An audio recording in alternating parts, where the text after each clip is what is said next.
Welcome back to the Average White Guys. My name's Alex Haynes, one of the owners of Quirt, and we help you turn those likes into dollar bills because we do marketing and we do it really, really, really good. And I'm here with the one, the only, the $1 million man himself. That's right. If you have a cool mill, you too can hire him for your podcast. He is so good and so wanted. We've told many people, we're not going to tell you how many people, no, they cannot afford him. Mostly us. That's right. The one, the only Justice Count of LLW. My check is totally going to bounce when I pay you for being on the show, please. I like the cheering at the end. I think that was the most accurate part. Hello, everybody. This is Justin with LLW Properties, Community Real Estate Services. Thank you for joining us tonight. I'm super excited to be here with you, which I cannot afford. Yeah. So what are we talking about tonight? I'm loving it. Not singing well, but I like it anyway. I wouldn't have done much better. I literally am tasting the salty fries in my mouth right now. Yes. And I'm sure that's going to be clipped by Dom, our editor, and he's going to turn that into something horrible. So we talked about advertising and influencers in one of our last podcasts, but now we're going to talk about some of our favorite commercials. And I love the fact that you said we had a last podcast. Did you know we have multiple? Yes. And if you too hit that subscribe button and that bell button together, that magical combination will let you know when we have awesome podcasts where we talk about amazing things like me badly singing. We need to come up with a commercial for this. Maybe it'll be somebody else's favorite. We should talk to a marketing company about that. That's it. So we're going to talk about some of our favorite commercials over time. Yeah. And I'm hoping you'll help us break down a couple of these, because when we were preparing for this, we were talking about more of your favorite commercials, because you seem to look at it more at the advertising, why some of them are good, some of them are bad. Yeah. We talked about in our last podcast about the Budweiser issues that has happened. Disney's had some bad press over the years. Sure. And so, but we're going to try and talk about the good ones that we've liked, why they're good, why they become impact, how they become slogans like the ... and you know kind of what the next thing is going to be said is. And even if you get it for it. Oh, wait. I'm broke now. No, that's not it. See, but even if you get it wrong, you still know what it was about. And so that's good advertising, correct? That's amazing advertising. Yes. Yeah. So some of them are jingles. I don't think we're going to talk about jingles too much, but some of the jingles are like that make us. Some of the originals were the best jingles. Yeah. I think 80s. If I say 1-800, you know the rest of the numbers. 1-800-230. Is it Cars for Kids? Oh, no. Okay. No, we don't do Cars for Kids. No, none of us are allowed to talk for Cars for Kids. Oh, okay. There was a thing that said every podcast person should avoid Cars for Kids. Sorry, whoops. Because we will all somehow get that lawsuit. No. Yeah. I guess there is one. Because buying cars for kids to drive is bad.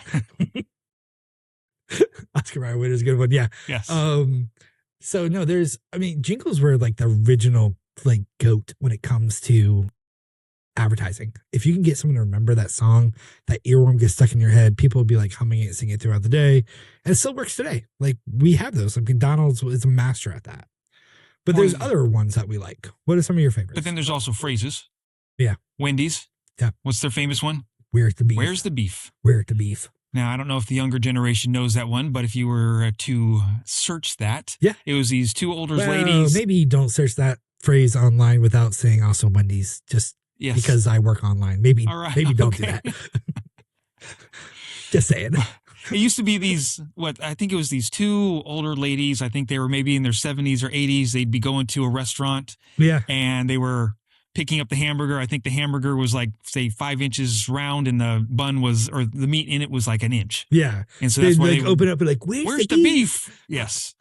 Right. I think they said like, we don't cut corners because their burgers were square or something like that. Yep. It was all play on words. Now, unfortunately, as much as I love that commercial, I don't think it really worked for them, because they definitely didn't beat McDonald's. They've always been, unfortunately, not as much love as I think they should get.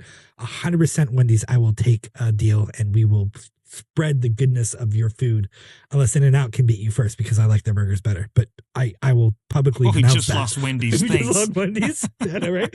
I'm just saying, if In-N-Out can give us a better deal, they're right across the street. Local for us? Well, I will lie and say Wendy's is better. Now, I know it's a little off topic because we're talking about our favorite commercials. Yeah. But some of the favorite, what is it? Instagram or TikToks where they've done the, they've knocked on the other businesses. Oh, yeah. What platform did they use that for? So that would be X. X is so it probably was on Instagram. I think it was Twitter probably, at the time, but now it's Twitter. X. Yeah.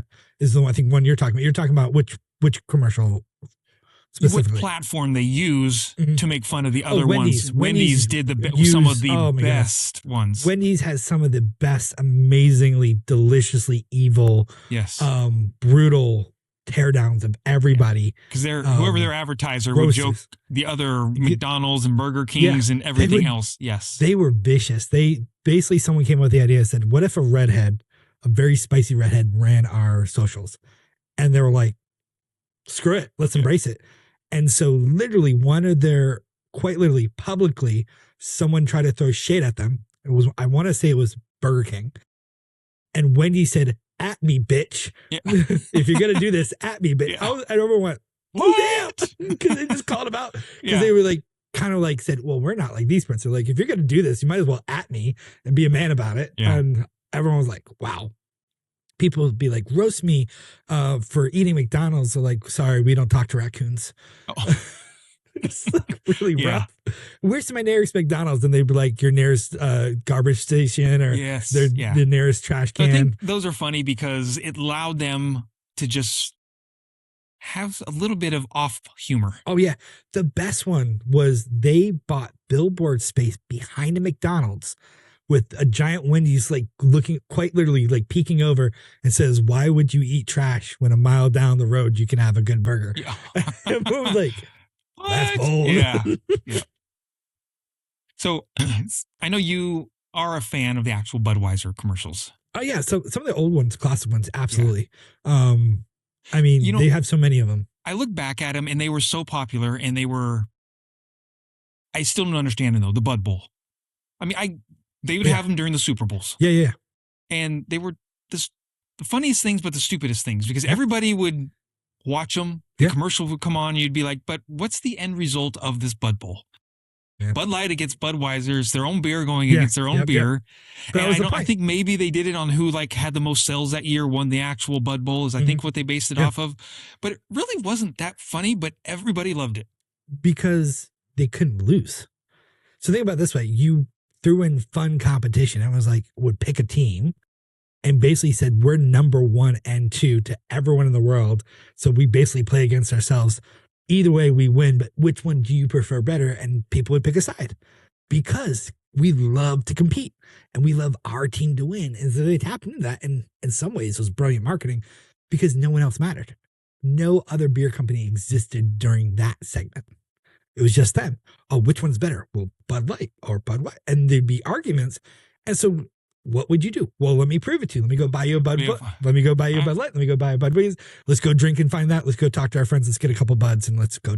It was brilliant marketing in some aspects. It was good marketing, but we loved it so much. But again, I didn't think it wasn't that awesome. There were other ones that were much better creatively. Yeah. In my opinion. Well, what is it? The frogs? The frogs. Budweiser? Yeah. Yes. Iconic.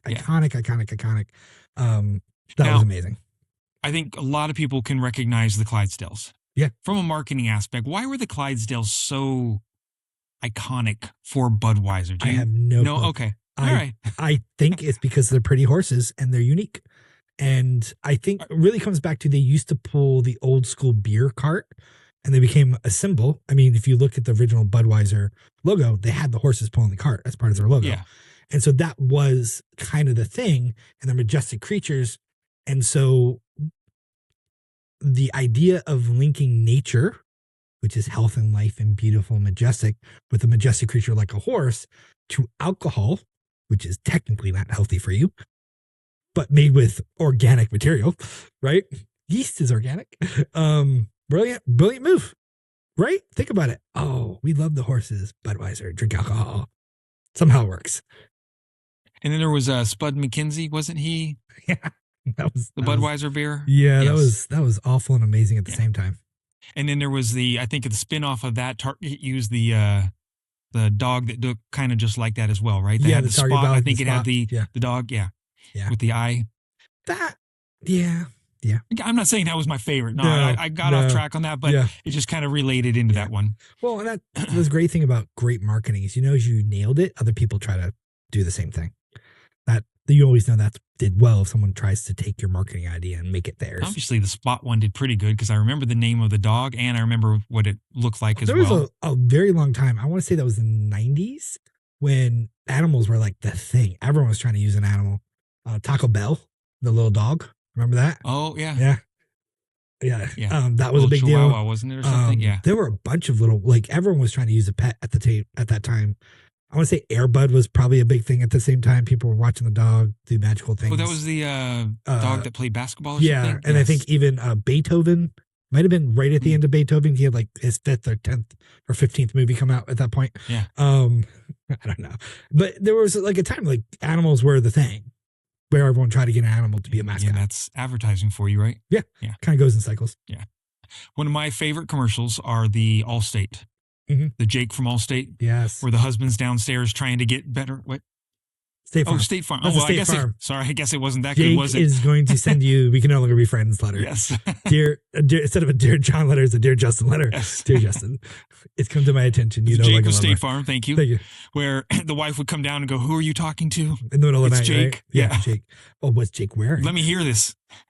Yeah. He sounds awful. Yeah. He's a guy. I think that did so many things on so many levels that a lot of people missed. So, because we actually have a great friend who does insurance, and I've had some great talks. If you're local, Chelsea is an amazing rep. She does State Farm, and she's local in Vacaville. Chelsea Matthias, you should check her out. My little shout out for her because she does amazing work, really talks to people. But she said something, she trained me about something. He goes, do you know men aren't the ones usually talking about insurance? It's the women who really prompt that conversation because they want security. And so in that commercial, it's the man freaking out about not having the right coverage, and he's worried. He's talking to this guy. So it does a lot of things to dispel this myth that men shouldn't be thinking about insurance for the family. Also playing into the fact that, women don't trust what men are doing in the middle of the night, even though he's trying to be for his family. And it's funny, and Jake's the bro. And you kind of lean into this group of people, like you said, that haven't been the main factors. Now you're getting men who really do pay that bill a lot of times because women have to convince their husbands to go do this thing. Now you're getting the men to actually think, like you said, it's funny. I get him. He's a guy's guy. He's the bro. And now they've won you over thinking this is normalizing this conversation. So in some aspects, I think they did a phenomenal job at breaking that psychological barrier and getting men to have that conversation. Yeah. In some of the basics too, it's like, what are you wearing? Yeah. Khakis? Like, is this a trick question or what? I don't get it, right? Yeah. He sounds disgusting. Yeah, it's Jake. He does insurance. Yeah. And fine, I'll be upstairs. Like, just, it's the funny, like, the guy was right. The woman still doesn't believe him. He's still going to be at the doghouse tomorrow. Doesn't mean you don't need good insurance. Yeah. There's Nike. Yeah. Nike has come up with classics over the years. Yes. The symbol of their swoosh. Yep. And then Just Do It. Yep. I don't think you can get much better advertising on something like that. That's something so simple. Oh, and it became so associated with health. Yes. Like they somehow made a simple phrase, just do the hard thing, like do it. And that swoosh with health. That was, if you saw a Nike swoosh, it meant healthy. Period. And it didn't matter what it was. If you saw, they would do advertisements for running or anything like that was just something walking. Yeah. And they would make it simple just to get somebody out there and use their products. Yeah, it was really smart marketing. And they had some really great storytelling. We were talking before the show and our producer was reminiscing when they told the story of the basketball player, Michael Jordan, and how before he became... You almost didn't know who he was. Sorry. Yeah, 100%. I call that out. I almost said know who Michael Jordan is? I almost said the wrong player and the wrong sport, and thankfully I caught myself. You're going to say Wayne Gretzky in football or something? Yes. Okay. Yeah, Wayne Gretzky playing tennis, something like that, right? A lot of people are literally going to send me hate mail. Just make sure you send it to the right place. Yeah. And also put in a couple $1 bills for us. Get me to a real game and I'll meet real players and that's going to help me. That sounds good, right? That's how we do this. No, so Michael Jordan, they told the story of how Michael Jordan always wore Nikes. And from before he was famous, doing the drills, doing the hard thing, from the beat up shoes he used to wear to his own Air Jordan brand. And they told that story, and it's very powerful. Basically, you too, by wearing the right shoes, can be like Mike. Mike. You can be like Mike. But then they didn't stop there. They told that same story then with college students. And then they told that same story with everyday people. And they basically said, no matter where you are in your health journey, in this world of Nike, you belong, because your story is great if you wear Nikes. And our product is going to be there to wear down with you as well. We're going to be that person with you in spirit going, go for it, do it, do the thing. Right. So I think that was really smart, long planned out storytelling that really did an amazing job. I think that's what actually started I Want to Be Like Mike, if you've heard that phrase at all. So, it's amazing how some of those things can just stick with us over time. Yeah. And some of the other ones that I like was the healthy competition. Mainly would come out during Super Bowl would be Pepsi and Coke. Oh, yeah. You'd see some of them driving down the street of who was, in their trucks are trying to make the delivery and things like that as well. Those are always some of my favorite commercials. Yeah, they're great. Yeah. I personally prefer Pepsi over any other brand. I like their soda. That's not even joking. I'm absolutely not looking for a sponsorship, Pepsi, just the same. But no, I actually do really like their product. And so I actually pay more attention to their marketing. They are a little more creative. They have to punch above their weight a little bit more because they're not the number one brand. Coke still wins as much as Pepsi is a better product.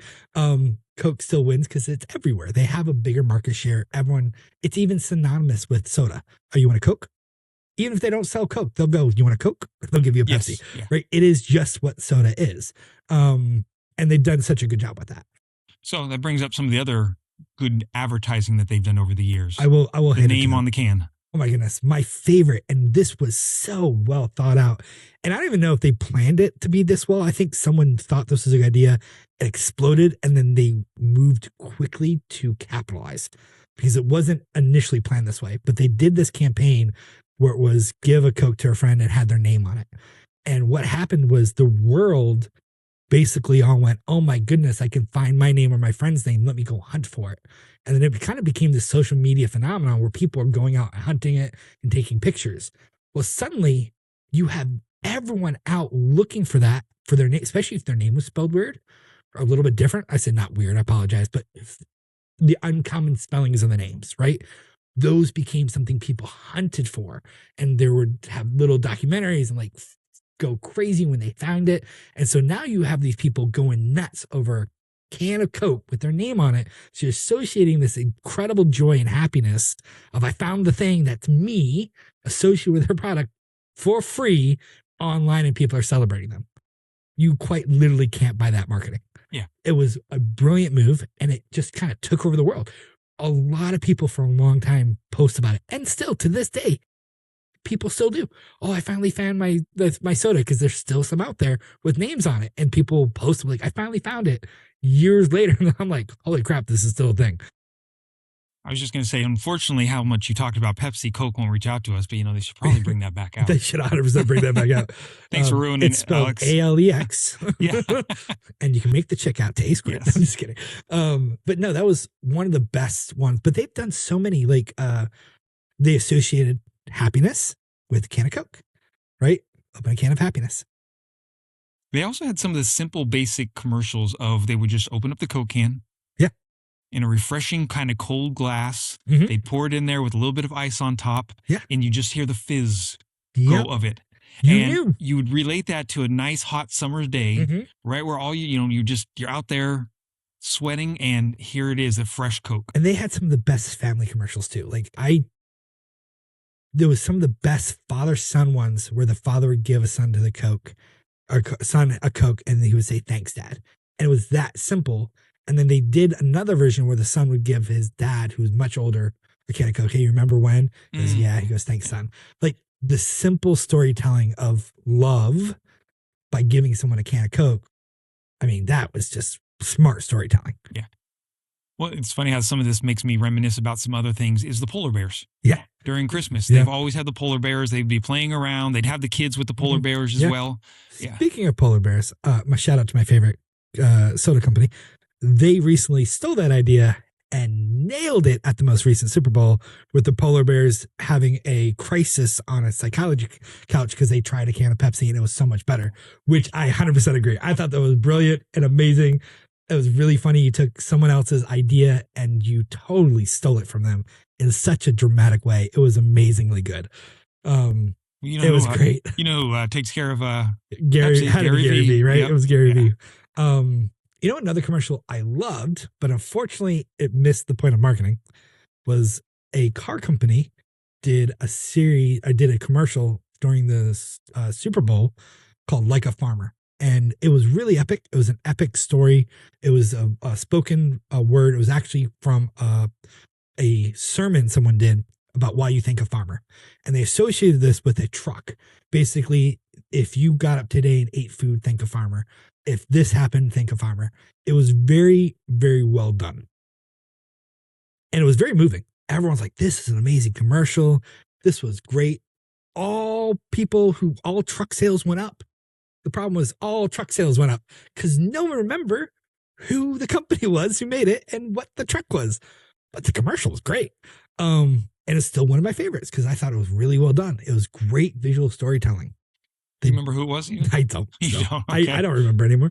We can look it up. I guess that's where brand placement would have been good, right? Like put it in the right left corner or something the whole time that it's there. Just to put the side so we at least know who it is. Some of the other best commercials ever. Snickers. You're not you. Have a Snickers. Those are some of the funniest ones ever. Yes. Ram. It was Ram. Okay, it was Ram. It's funny. I kept thinking it was either Chevy or Ford. So that's just another one that does a really good job of getting people involved is Doritos. They will literally run a contest, and they're so smart about it because they grassroots campaign go crazy on vote for my Doritos campaign. So they got all this who's going to win, who's going to win, and they win. And whatever the best one is, they adopt that for the Super Bowl commercial. So you're basically outsourcing a creative idea to the masses, right? And you pay one person, but you get all these great ideas. And I guarantee you they're taking some of those other really good ideas and going, thanks. I'm going to put that as something to do later. Here's $100. Here's $100. Here's $500. Thank you. Here's some Doritos. Shut up and go away. Yeah. But they're always really creative and funny, and they do a great job too. So I want to sneak back to the Snicker ones though. Yeah. Because that made me think the terminology hangry, I think, came from those commercials, if I'm not mistaken. Could have been. Yeah. Could have been. But those are the ones where they like have Al Pacino be the character. Yeah. Like just getting so upset about everything. And then somebody would say, here, have a Snickers. And it would turn back to the regular person. My favorite was the Betty White one, where Betty White was just like yelling at people. And it was like playing football. That's right. She was playing football. And like, she was like all complaining, like get beat up. She's like, are you okay, man? Have a Snickers. It turned to be a guy. It's like, I feel way better. It's like, yeah, man. It's like playing like you're Betty White. I thought that was the funniest thing ever because it's so juxtaposition. Yes. Really, really well done. Any other food ones that you enjoyed? Pizza. Little Caesars were always good. All right. So one of my ones from when I was a child, I was born, I was not hatched, in spite of what people claim online. I was not summoned, was the original stuffed crust pizza by Pizza Hut. I just remember that the color choice, the steam, the first time we saw that cheese pull was so grabbing. It left such an impression on me because I needed to have that pizza as a kid. I could not stop bugging my parents about, we need to go to that. Like so yummy and so good. And it wasn't like anything special. It was just really well done and showed really yummy food. But I think that was one of the first ones that left such an impression on me that I remembered it even to this day. I remember that emotional moment. Pizza was another good one. Little Caesars. They were fun. Apparently didn't help the business model in general because you know how it is. I think they have their model though. You know, they're not. Their model is to be the third best or fourth best pizza. Hey, they're making a profit. Someone's got to be. Just right? saying. Yeah, somehow they're making a $5 pizza, making money off of it. Yeah. I will take a sponsorship from them. It's a pretty decent pizza. You need to watch what you say before you ask for the sponsorship. Right? Probably should stop being honest. Domino's had really smart commercials when they were really pushing the delivery thing. And like the 15-minute things. And then the response to that where like your pizza, like DiGiorno made fun of the Pizza Hut commercial or the Domino's commercials, because like your pizza would come just utterly destroyed because someone made it in 15 minutes and it was a 30-minute drive. It does remind me of the DiGiorno ones. Yeah, now the too. DiGiorno, they purposely make fun of all the horror stories and the $50 tip on a $12 pizza, right? Yeah. It's DiGiorno. Yes, DiGiorno. Also, those commercials. Yeah. Yes. So those are good. What else? What other favorite ones do you have? Well, I know I don't remember a lot of them because I never really was into electronics, but I know you talked about the Apples had a couple of good. Yeah. So old school Mac versus PC. Those are really funny. Whereas two guys represented the different Mac versus PC. Yeah. The PC was overweight and slow and had all these issues. And Mac at the time was this slim, geek, sharp, smart guy who made fun of the PC guy. I remember those. Really, really well done. They were smart. People laughed. It was good. Simple. Sometimes works. I don't think there's a lot of good advertising known for PCs or electronics, is there? Oh, man. Yeah, I know I'm putting you on the spot, but so I think that kind of answers our question there, though. So I think one of the reasons that is what most people don't understand, and this is a crazy thing. Apple is a singular brand that took on all PCs, right? So you're taking on Dell, Microsoft. There was no one big company, but PC owned the majority of the market. So they basically put them all as one thing and basically put themselves against everybody else. And that's what made them stand out. They were the off-brand. They were the cool kids computer that did fancy stuff that you could point to a computer company and go, oh, you don't have this or that. But there are definitely good computers out there. They just conveniently didn't talk about them because PCs in general were bad. They talked about an operating system versus actual products like Dell. But in general, most of them didn't have creative commercials. They were selling tech to tech people. Well, I think we kind of hit most of our best advertising commercials over the years. The only one that we haven't talked about, which I think you are primed to take over, is The Most Interesting Man in the World. Dos Equis. Yes, I did forget about that one. I think you should be the next Most Interesting Man in the World. Because in my mind, you are. A couple times when you do the introductions to me, I think of those commercials as well. That's where I model some of these crazy, really insane things I've come up with. I think the first couple ones I stole from them because I really thought they made some really crazy, outlandish that you just can't prove. Like, it's just mythical. And he didn't do anything. He didn't do anything. I think it was a guy in a suit that was probably 60 years old. And I'm surprised he wasn't drinking or smoking a cigarette as well. Yeah. And all it was is he was a symbol. Drinking the beer. Right. And then they would make up all these stories about what he like once arm wrestled a shark and won. Like, it reminds me, and I don't know if this is too soon to say that he passed, but reminds me a lot of who's the guy that Chuck Norris. A lot of the Chuck Norris jokes. He doesn't do push-ups. The world pushes him up. Stuff like that. It felt a lot of those really insane, bizarre, tongue-in-cheek. He once showed up in Milan and had 5 people try to sign him as a model. Like, just outlandish things. And he said no to all of them because he was busy drinking Pepsis, right? He had to go to the bar. Like, it was just outlandish things he just so easily did without trying because he was the most interesting man in the world. He was that cool. He was that. He was. And for such a small brand, I mean, I think Dos Equis is popular in Mexico more. So I don't know if it's that small of a brand, but it's definitely not your Budweisers, right? Oh yeah. But it made such an impact on that product as well. Yeah, I agree, and I think it was just smart, fun marketing. And they did this weird thing where they created a premium ad, but at the same time they made fun of themselves. And it's like you put all this money into it and then you turned it into a giant joke and it worked and everyone loved it because they're like, we get the joke. And we can play along with you. So I think that's smart marketing. That's good marketing. That's memorable marketing. I guess my real question to our audience who's watching this, what's your favorite commercial? What's your favorite ads you've ever run into? What do you remember as a kid growing up? Like maybe it's cereal. You're like, oh, I loved Fruity Pebbles because it had the Flintstones, or I loved the rabbit. What's the one with the rabbit? Lucky Charms or Tricks Are for Kids. Yes. Lucky Charms. Silly Rabbit, Tricks Are for Kids. Yeah. I'm curious of what our audience remembers and like what their favorite commercial and why. Like, what was that thing that just tickled your funny bone or made you remember it? When I listen to some of these things, I want to know what sparked of what those commercials were. Because when you started talking about a few of them, like, oh yes, I remember those as well. Yeah. Yeah. Oh, we forgot like the Gatorade and the sweat. It's in you. Yes. There's so many really great ones out there. None of them made it to the Super Bowl this year. Just kidding. There are a few. We talked about that. Go check out our old podcast. Yeah. And that's why you should hit the subscribe button and like and follow, because you can get notified when we do these awesome podcasts and talk about absolutely nothing. And also follow our crazy musings about the best new person for the most interesting man in the world. Vote with me. Hit the subscribe button, please. I don't even think my wife will vote for that one. She's like, I know him. I know him. Please don't. He's vote not for that him. interesting. He's not that interesting. She's like, please don't make this worse. Yes. Haynes is giving him way too much attention. He's going to make it worse. Yeah. He's going to give me too much ammo. If that actually happened, you know how much I would hype that up. I'm like, we did it.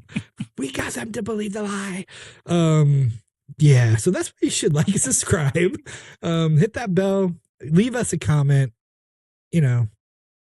Send it to a friend, enemy, your local kennel, sign all the dogs up, get them all emails. You too can help us. Don't forget our swag. Don't forget. Somebody one of these days will get it to us. Give us something, please. They're probably going, have you put an address in the actual link yet or anything? So it helps. I just show up, man. I just show up and talk about nothing. So Dom, we're looking for you. Someone on the team is putting an address. Did we ever decide the address?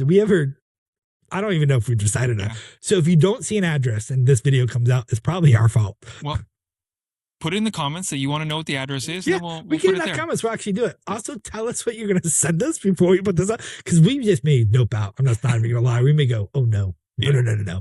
We know we have an audience, and then we find out who you are, and then we're like, no, that's not safe for anybody.